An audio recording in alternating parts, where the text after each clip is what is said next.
In this tutorial video we're going to be demonstrating the use of strings, string control and design constraints to create a new road and widening over an existing road. The road will have a new curb and gutter construction on the north side and partial curb and gutter construction on the south. We're then going to be incorporating a turning area in the north side. On the existing cross section you can see we have existing edges of bitumen on both sides, existing slope batter on the north side and driveways on the south we need to maintain.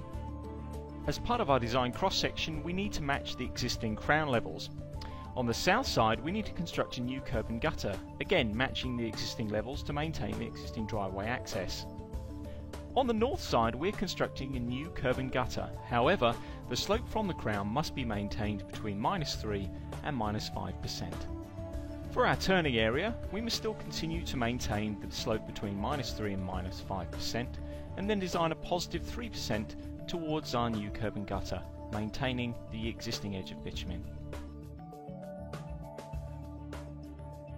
In the drawing I've created 4 polylines representing each of the strings we will be working with. From these polylines we can create alignments. Firstly the crown, followed by the north or left edge of bitumen, then the south or right edge of bitumen, and finally the turning area. With each I'm ensuring that the direction of the alignment is flowing left to right. The next stage is to create our templates. In this example I've created a fairly standard template which will represent our new curb and gutter and batter slopes.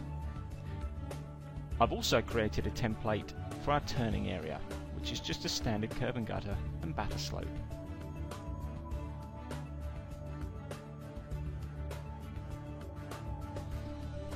The next stage is road and string creation.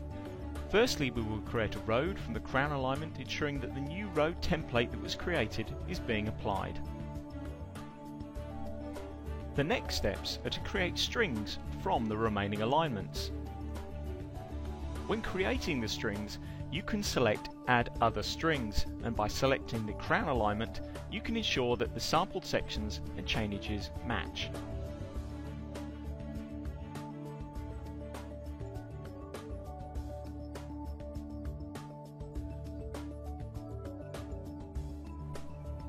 Finally, for the turning area string, I'm increasing the section sampling frequency from 10 meters to 1 meter to improve the level interpolation around the string.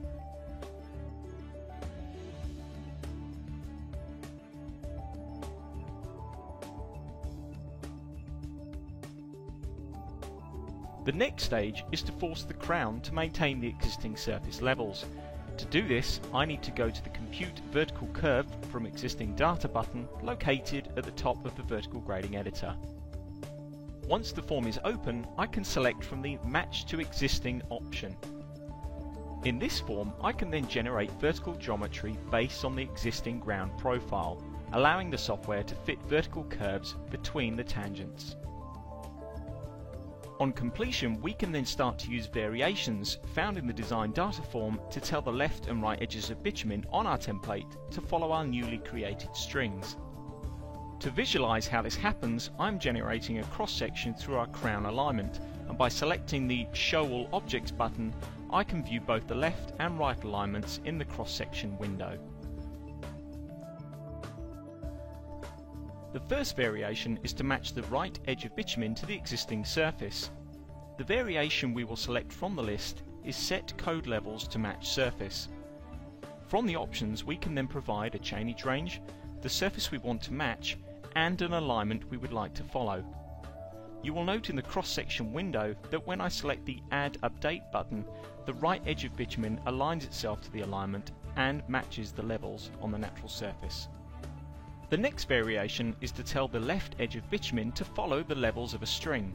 Using the Set Code Offsets and/or Levels to String, we can set the left edge of bitumen levels to match the levels of the design string in the vertical grading editor. Finally, using the design data form, I need to add the curb and gutter template to the turning area string.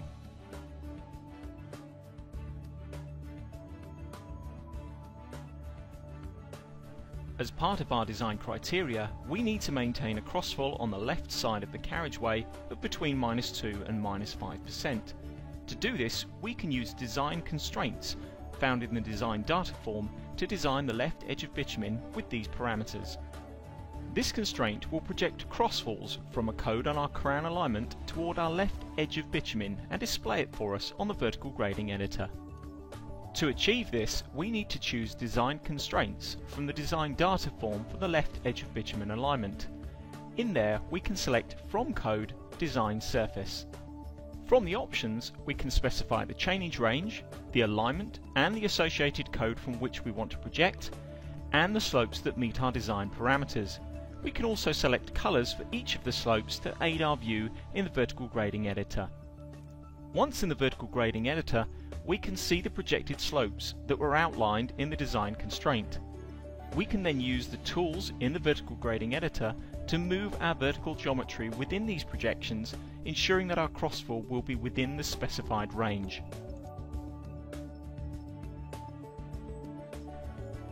Now our left edge of bitumen is designed, the next stage is to design our turning area alignment at a constant 3% from the left edge of bitumen. To do this, we need to go to the Compute Vertical Curve from Existing Data button located at the top of the vertical grading editor. Once the form is open, I can select Reference Line from the options. Firstly, we can tell the software which design string we want to reference from, in this case, the designed left edge of bitumen. Next, we can choose which levels to reference from. Again, we will use the left edge of bitumen string. Finally, we can choose what slope to reference from the design string. As outlined previously, we will need a constant 3% slope.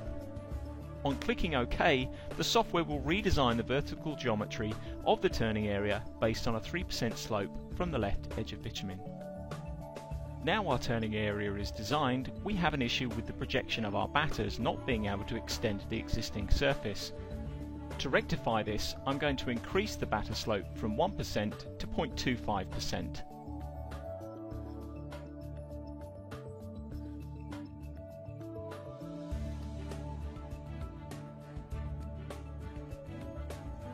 Now our string design is complete, we can now use Model Builder to combine the strings and then trim out the sections of design that are no longer needed. Firstly, we will need to create a new model and include all of the strings in the drawing to form the model. Next, we can then look to trim out sections of codes on the strings which are not part of the design. Firstly, the curve and gutter on the right edge of bitumen is only required between chainages 28.5 and 84. By using the Edit Trim by Group, we can choose groups of codes we wish to exclude outside this chainage range. The final edit is to remove the curve and gutter from the left edge of bitumen as it passes through the turning area. Again, using the Edit Trim by Group, we can exclude the codes through the turning area by picking the desired chainages. On completion, we can build the model and save the model, at which point the software will display the toggle display form. In here we can choose to view the contours and line work for our new model only by selecting them in the panels. By viewing a tighter contour range, you can see how the Model Builder has neatly combined all our strings to create a new combined model. The final stage is to plot the cross-sections of our design. Standard cross-section plotting would generally use the auto model or total model to generate the cross-sections. However, in this case, we need to tell the software to use our new model to generate the final surface design. To do this, we need to go to Row Options and set Row Information. Firstly, we delete the design surface and then select Add Surface/Model. From the new form, we choose our new model, the codes we want to plot, and the sampling width of the sections. On clicking Update Display, the cross-sections will then be updated with our new surface model.